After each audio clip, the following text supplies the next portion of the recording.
واقف في الباب. هسه مو يمو جاوز.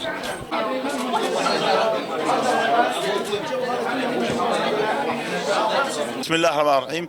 حقيقة بعد المناشدة اللي قام بها الطفل أحمد في وسائل التواصل الاجتماعي، كانت الاستجابة سريعة من مكتب دولة رئيس الوزراء القائد العام للقوات المسلحة المحترم بتوجيهنا بأن نصل إلى مخيم يحيى للوقوف على تداعيات هذه القضية. حقيقة هذه القضية ليست بالشكل الكبير. هناك شخص يدعي باسم مزور تهديد هذه العائلة بأن يكون لهم عدو، وكذلك بأن يقوم باعتقال أفراد هذه العائلة وتبقى النساء لوحدها في المخيم. لكنه كما تعلمون المخيم محمي بقوة أمنية، وفي هذا اليوم بتوجيهات السيد القائد العام للقوات المسلحة وضعنا قوة أمنية أخرى. كقوات أمنية نحن قادرون على حماية أي شخص في هذه المحافظة، سواء في معسكر يحيى أو غير معسكر يحيى.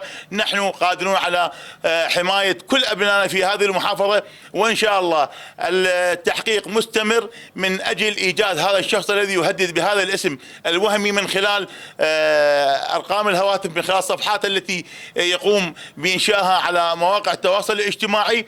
حقيقة قواتنا نبهة لهذا الشيء، وإن شاء الله بالقريب العاجل سنلقي القبض على من سوي له نفسه بالعبث بأمن وسلامة المواطنين. ولا توجد اتهامات الحمد لله والشكر بقضية اغتصاب أو غير ذلك، فقط تهديدات على هذه العائلة باعتقال أبنائها. لكنه قواتنا الأمنية إن شاء الله قادرة على إلقاء القبض على هذا الشخص الذي يدعي بصفحات التواصل الاجتماعي بأسماء وهمية.